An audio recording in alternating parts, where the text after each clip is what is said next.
Nós estamos reunidos para ouvir a voz de Deus e, pelo Espírito Santo, sermos moldados pela Sua palavra. Hoje nós precisamos olhar com esperança, esperança viva que sustenta o crente em tempos difíceis.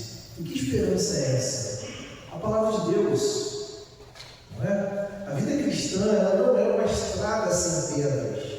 Pelo contrário, é uma jornada com muitas pedras, mas com um destino certo. Mesmo em meio às provações, há uma certeza firme: Deus nos guardará. Amém? Acabamos de cantar isso: Deus nos guardará. Mesmo em meio às provações, irmãos, Ele é a nossa rocha, Ele que nos guarda, Ele que nos sustenta. Então, como vasos nas mãos do oleiro, nós estamos sendo moldados para refletir a glória dele. E nessa noite possamos, irmãos, de fato, ter a viva esperança em Cristo. Começamos o estudo na semana passada, onde nós lemos apenas 2 versículos. Hoje a gente vai caminhar um pouco mais nessa primeira epístola de Pedro. E Pedro nos lembra que fomos regenerados para uma esperança que não morre. E essa esperança, irmãos, ela não é frágil, mas ela é viva, ela é forte e ela é eterna. Ela é fundamentada na ressurreição de Jesus Cristo. Então, é uma herança pura, é uma herança indestrutível e ela está guardada nos céus para cada um de nós. A fé que recebemos, irmãos, ela é testada a todo momento, assim como o ouro é provado. Não é o ouro, não é provado no fogo e se revela uma pedra preciosa, um metal precioso após ser provado. Então, a nossa esperança não é frágil, mas ela é viva. Abra sua Bíblia aí em 1 Pedro, vamos ler do 3 ao 12. Que esta seja uma noite de chama acesa em nossos corações, apesar dessa noite fria, que a palavra nos esquente de uma forma que possamos nos sentir bem na presença do Senhor. 1 Pedro, capítulo 1, do 3 ao 12. A palavra fala assim para nós: todo louvor seja a Deus, o Pai do nosso Senhor Jesus Cristo. Por sua grande misericórdia, Ele nos fez nascer de novo, por meio da ressurreição de Jesus Cristo dentre os mortos. Agora temos uma viva esperança e uma herança imperecível, pura e imaculada, que não muda nem se deteriora, guardada para vocês no céu. Por meio da fé que vocês têm, Deus os protege com o seu poder até que recebam essa salvação, pronta para ser revelada nos últimos tempos. Portanto, alegrem-se com isso, ainda que agora, por algum tempo, vocês precisem suportar muitas provações.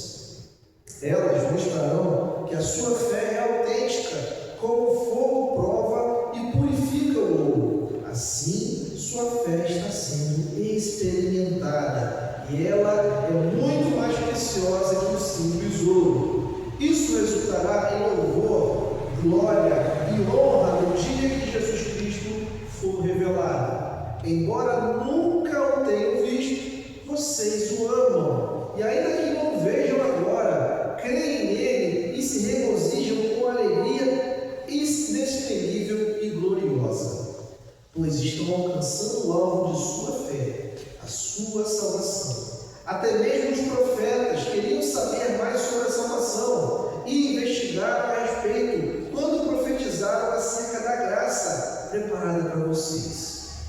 Buscavam descobrir a que tempo ou ocasião se referia ao Espírito de Cristo que neles estava, ao predizer o sofrimento de Cristo e sua grande glória posterior. Foi-lhes dito que suas mensagens não eram para eles, mas para vocês. E agora essas boas novas lhe foram anunciadas, porque aqueles que pregaram com o poder do Espírito Espírito Santo enviado do céu é algo tão maravilhoso que até os anjos anseiam observar.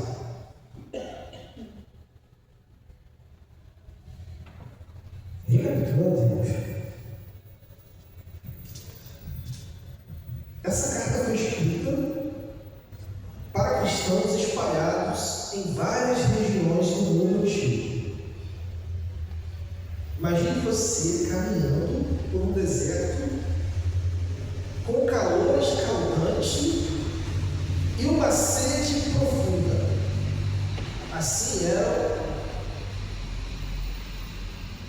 era como algumas pessoas viviam em busca da verdade, em busca de uma direção. E era dessa forma que esses cristãos do primeiro século se sentiam perseguidos, isolados e cansados.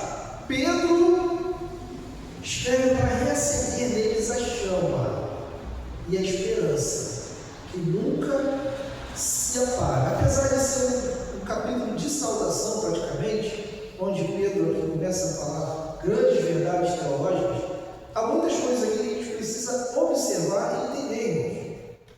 Primeiro, entender que aqueles cristãos estavam sofrendo por causa da fé, como estrangeiros em uma terra estranha.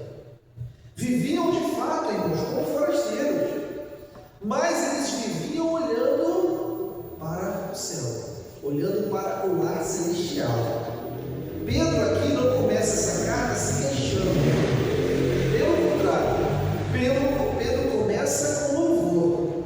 Pedro lembra a igreja que o novo nascimento nos deu uma nova esperança. E essa esperança, irmãos, é viva, porque Cristo é vivo e Ele reina. Amém? Amém. Então, em tempos difíceis, a esperança não é um luxo, é uma necessidade. É como aquela âncora em meio à tempestade, aquela âncora pesada que o vento está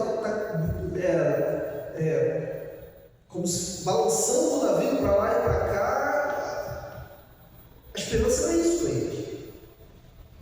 E Pedro aponta para o céu e diz: ali está a sua esperança, segura e intocável. Pedro também começa a falar aqui das provações, que os testes revelam o valor da fé. E Pedro dá um exemplo aqui do ouro provado no fogo. E Pedro diz que a fé verdadeira brilha ainda mais forte, é mais importante do que o ouro que é provado no fogo. E mesmo aqueles irmãos que, assim como nós, não viram Jesus, eles o amavam e confiavam nele e se alegravam profundamente. E o primeiro ponto que a gente precisa enxergar nesse texto é a herança inabalável. Vem comigo de novo no versículo 3, não feche sua Bíblia. Pedro já começa dizendo o seguinte: todo louvor seja a Deus, o Pai do nosso Senhor Jesus Cristo. Pedro começa louvando a Deus, assim como nós deveríamos, quando fôssemos nos cumprimentar ou falar entre nós, a primeira coisa que a gente devia fazer é louvar a Deus por tudo que Ele tem feito nas nossas vidas. Pedro lembra aqui o novo nascimento, que é fruto da graça, não do esforço humano. E nós vimos muito isso na Epístola de Tiago, e nós vimos muito isso na Epístola de Gálatas. Então, a base dessa nova vida é a ressurreição de Jesus Cristo dentre os mortos. Por isso que ele termina no versículo 3 dizendo a seguinte frase: agora temos uma viva esperança.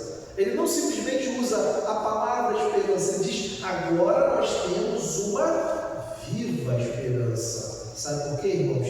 Essa esperança está viva porque Cristo está vivo. Não é um desejo incerto, não é a certeza morada num túmulo vazio, mas é como uma âncora firme em alto mar. a nossa esperança nos mantém estáveis. A esperança que a igreja tem em Cristo mantém ela viva, mantém ela trabalhando. Pastor, mas por que algumas igrejas morrem? Porque simplesmente elas perderam a esperança em Cristo. E quando uma igreja perde a esperança em Cristo, irmãos, ela fecha de fato. E aí, no versículo 4, Pedro vai falar assim: é uma herança imperecível, pura, imaculada, que não muda, nem se deteriora, guardada para vocês nos céus, ou no céu. Diferente das riquezas do mundo, irmãos, essa herança não enferruja, essa herança não se perde, essa herança não se deteriora, ela é pura, ela é sem mancha e ela está bem segura nas mãos de Deus. E quando cada um de nós que cremos em Cristo nos encontrarmos com Ele, iremos receber a nossa herança. Assim como a coroa, ela é preparada para o vencedor. E essa herança imperecível, irmãos, ela está reservada para nós. Mas, infelizmente, a igreja, principalmente a igreja da atualidade, ela está preocupada com coisas desse tempo. Ela está preocupada com valores perecíveis, valores que são maculados, valores que mudam e valores que se deterioram. E aí no versículo 5, Pedro vai dizer: por meio da fé que vocês têm, Deus os protege com o seu poder até que recebam essa salvação. A fé, irmãos, é o instrumento pelo qual Deus sustenta a igreja. E o texto diz que o poder dele nos guarda como um escudo invencível até o fim. Olha como o texto é maravilhoso se você enxergar aqui perfeitamente, porque o texto ele não só promete o destino, mas o texto diz que Deus está nos conduzindo com segurança até o fim. Agora, o grande problema, irmãos, é como é que nós estamos usando a nossa fé. Ou melhor, qual é a fé que nós dizemos que temos? Será que é a fé que a Bíblia diz? Ou será que é a fé nas coisas desse mundo? Nas coisas temporais?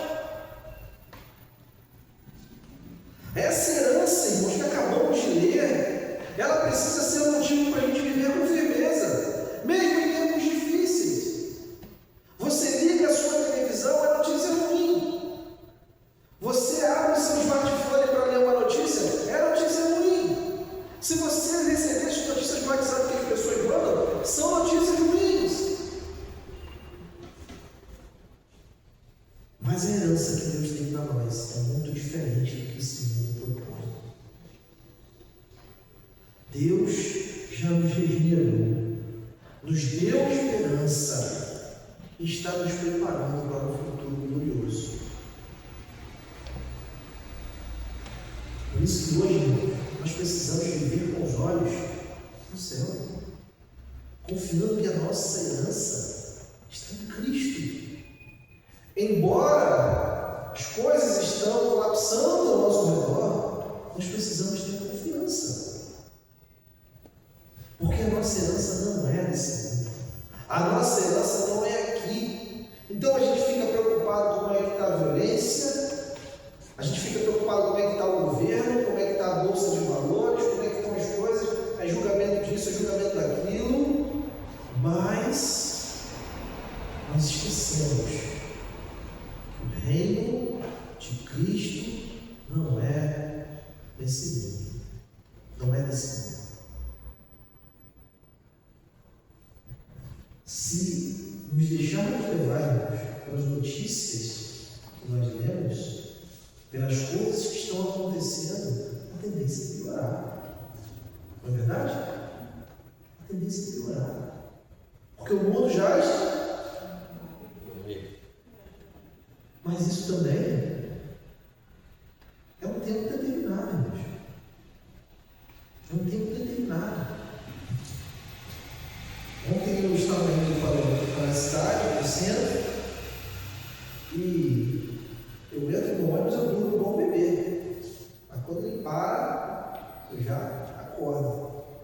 E os irmãos devem saber o que aconteceu ontem, na altura ali da Penha, ali, Cidade Alta. E quando a gente escuta os pitocos, a gente não sabe nem, a gente não sabe o que fazer. A verdade é essa. Você não sabe o que fazer. E, inclusive, teve até uma imagem que viralizou numa estação do BRT, onde a bala estava cantando literalmente, e tinha uma senhora cantando louvor e umas pessoas orando. É só isso que a gente pode fazer. É confiar em Deus. Confiar em Deus. Tudo parado, ouvia tiro para tudo quanto é lado. Se me acertaram. Amém, Senhor. Não posso fazer nada, infelizmente. Mas, óbvio que a gente precisa orar para que a nossa sociedade melhore, mas a gente precisa trabalhar para que as pessoas se convertam. Para que as pessoas se convertam. E evangelizar, e fazer trabalhos, e trazer as pessoas para Cristo. Mas, quando a gente abre a palavra de Deus, a gente vê que dificilmente as coisas podem melhorar. Porque cada vez mais as pessoas só pensam nelas mesmas. Cada vez mais as pessoas pensam em dinheiro, em poder.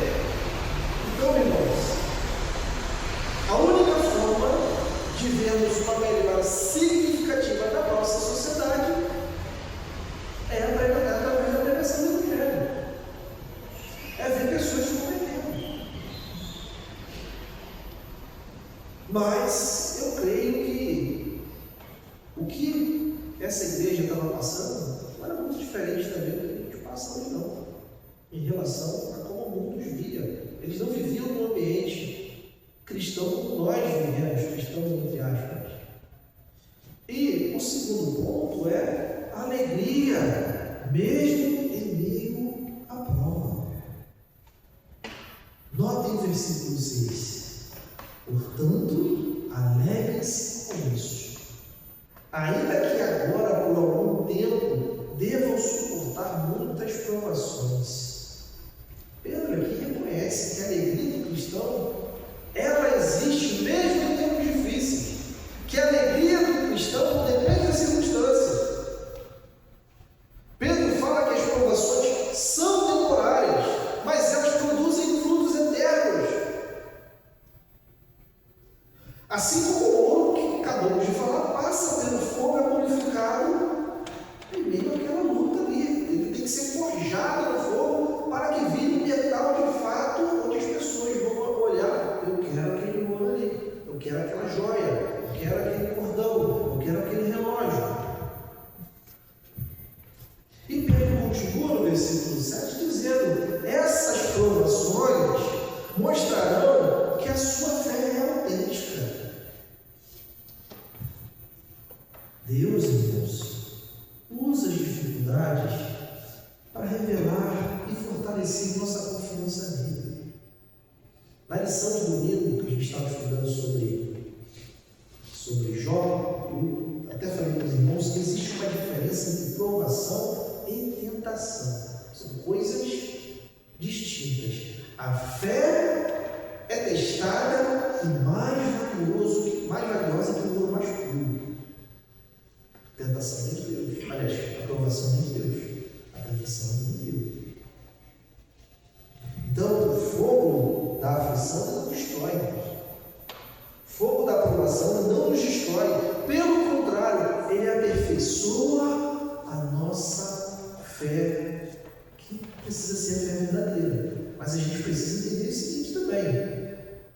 Aí eu coloco um ponto aqui, né? Existe tentação, existe provação e existe também consequências das nossas escolhas. Às vezes também escolhemos mal, irmãos. Às vezes também escolhemos o caminho errado. Às vezes escolhemos o atalho da vida. E aí a gente precisa lidar com essas escolhas. Que pode ser também proveniente de uma tentação que nós caímos e etc. E o versículo 7, Pedro continua falando que a fé, está sendo provada da mesma forma que o ouro é provado pelo fogo. E a sua fé é muito mais preciosa que o simples ouro. O ouro ele brilha mais depois de passar pelo calor. Assim também o cristão amadurece nas dores. Se eu for perguntar aqui para vocês, irmãos, quem é que gosta de passar provação aqui? Todo mundo vai falar que não gosta. Mas é somente pelas provações que nós somos aquilo que somos hoje. Eu passei por algumas provações, irmãos, que eu perguntava a Deus por que, Deus? Eu não consigo ver propósito nisso. Eu não consigo ver, Senhor. Aí hoje, quando eu olho para trás, a gente até ri, né? Mas a prova não viria, igual a música, né? A prova está doendo, Senhor, não me faz chorar. Aí eu entendo, eu falei, eu deveria passar por aquilo.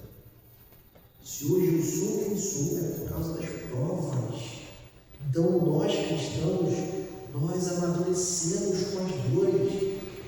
E no fim da provação, a fé resultará em louvor, resultará em glória, resultará em honra quando Cristo for revelado.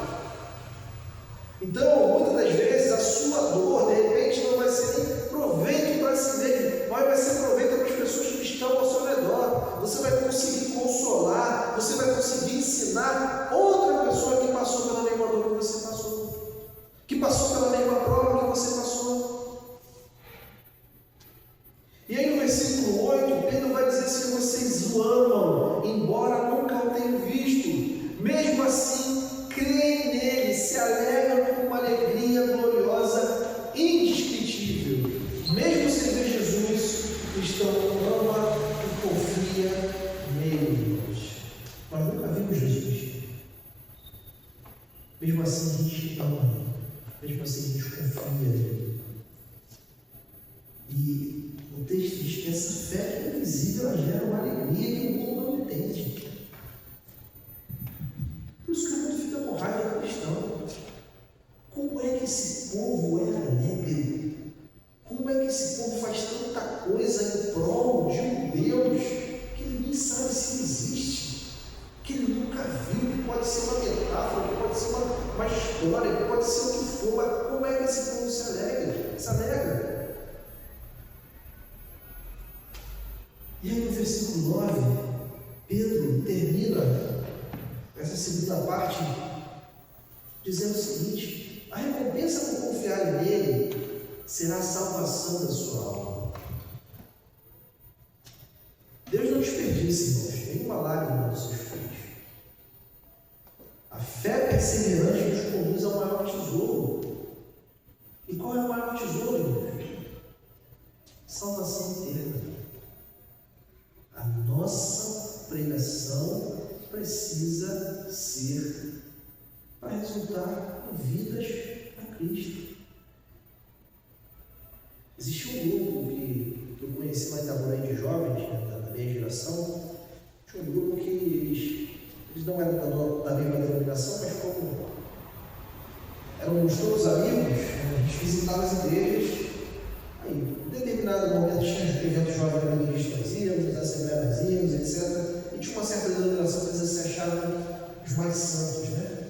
Os mais puros. E sem querer julgar, mas a gente vê metade daquela galera ali não está nem mais cristão alguns são. Mas esse é um outro assunto. E Num determinado evento, um deles começou a ministrar o louvor e dizia que no culto de verdade tinha que haver curas. Pessoas com câncer de vez experiênciam o sangue pelo câncer pela boca.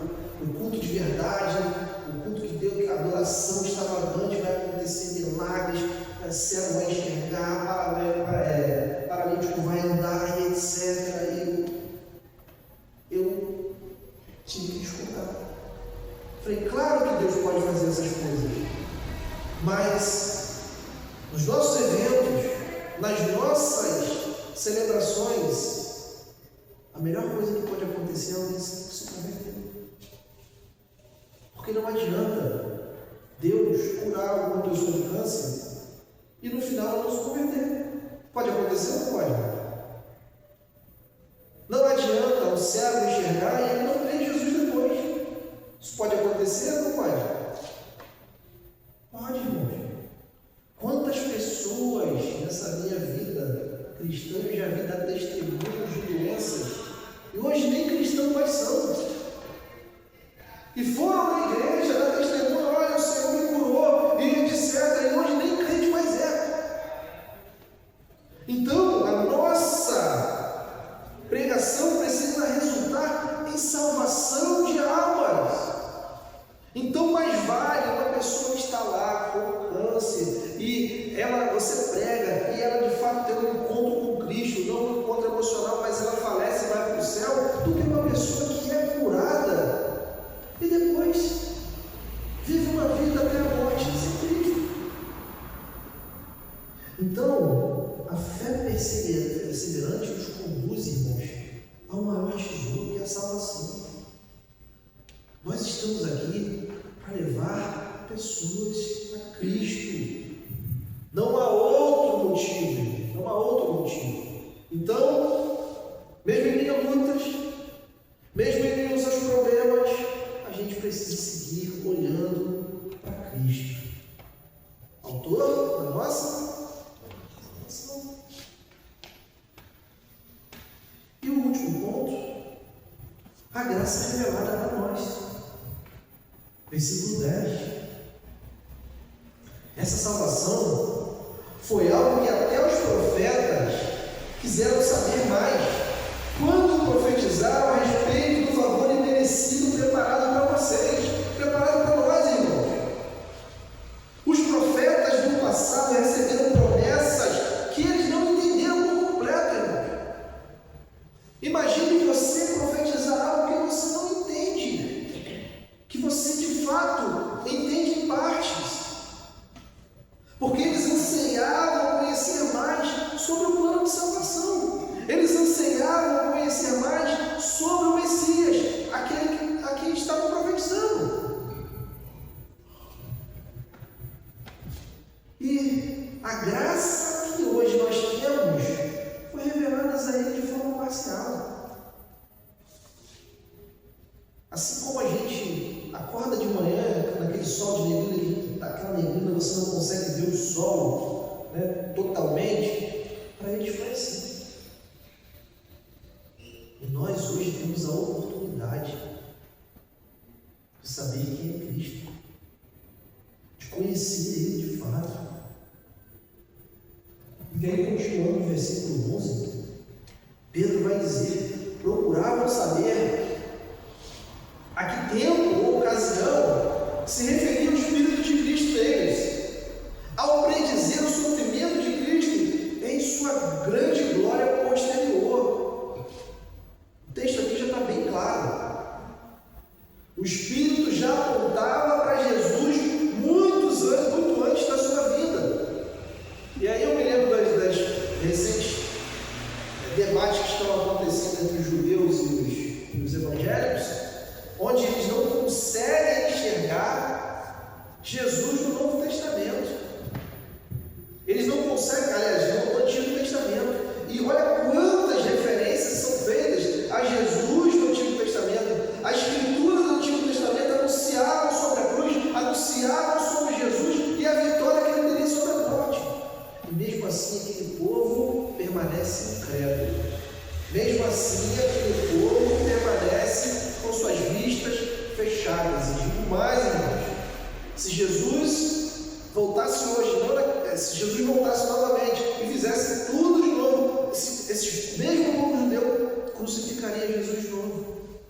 da mesma forma. Mas esses profetas do passado, eles plantaram sementes que florescem nos dias de hoje. Então, quando nós enxergamos esses textos do Antigo Testamento, nós entendemos quem é Jesus, de quem eles estavam falando. E aí no versículo 12, na parte A, Pedro diz assim: foi-lhes dito que a sua mensagem não era para eles mesmos, mas para vocês. Olha que coisa maravilhosa. Os profetas serviram as gerações futuras com obediência e com fé. Nós também, irmãos, nós estamos servindo as gerações que virão. Por isso que a gente precisa construir uma igreja forte. Por isso que a gente precisa construir membros fortes, porque no futuro são eles que vão guiar isso aqui. São eles que vão trazer pessoas para cá. Os profetas prepararam o caminho para que conhecêssemos o Evangelho. Como aquele operário fiel que deixou um alicerce, algo grandioso, para que hoje a gente pudesse habitar.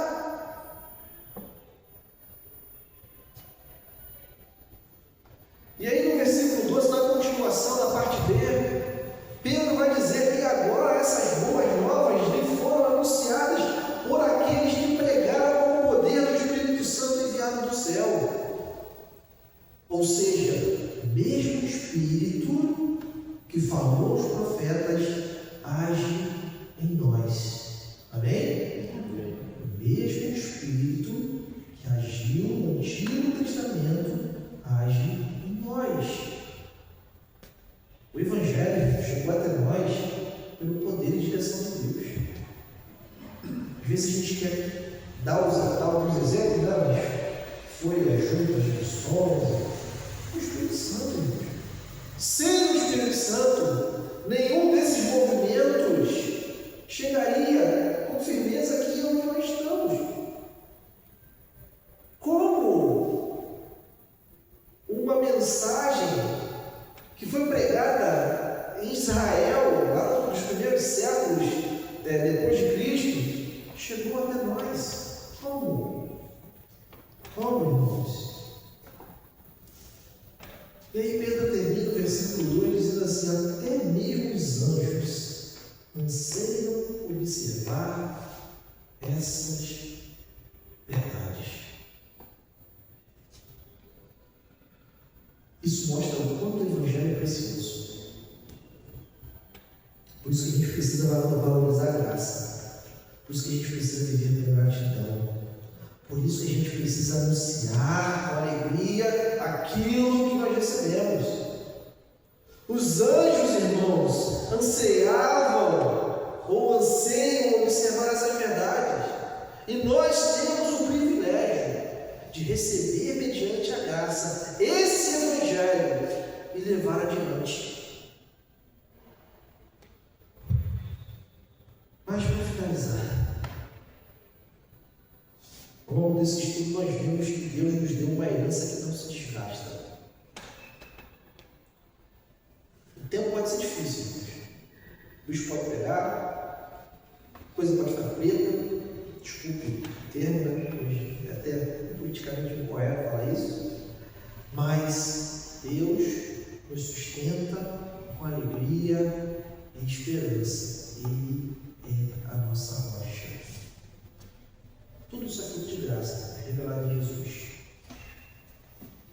Então, Pedro começou falando sobre herança. A nossa herança está nos céus.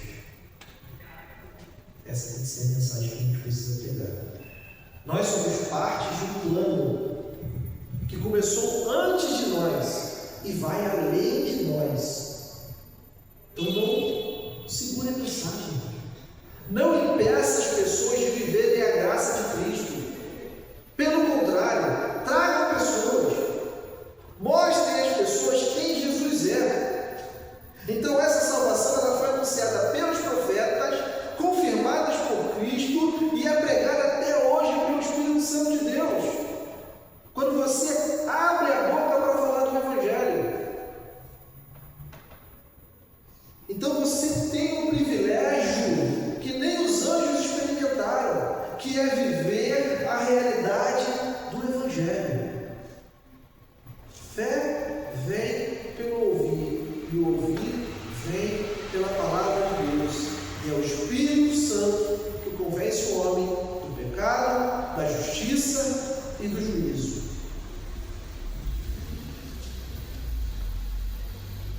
E diante disso, irmãos, diante daquilo que a gente estudou, que a nossa resposta seja viver com fé firme, esperança viva e alegria verdadeira.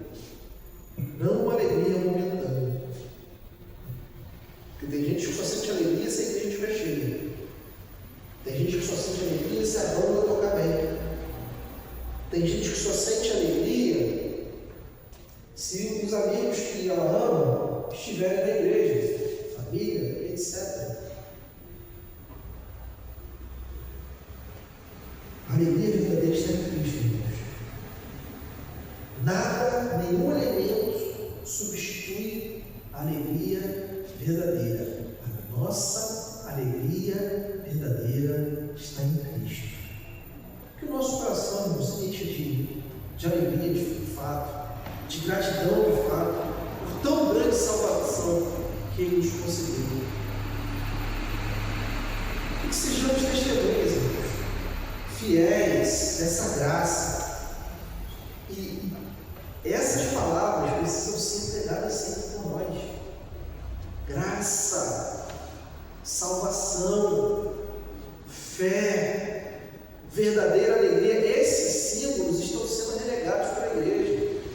Estão sendo de outros símbolos para as pessoas acreditarem que não são símbolos bíblicos. É dupla honra, é não sei o quê.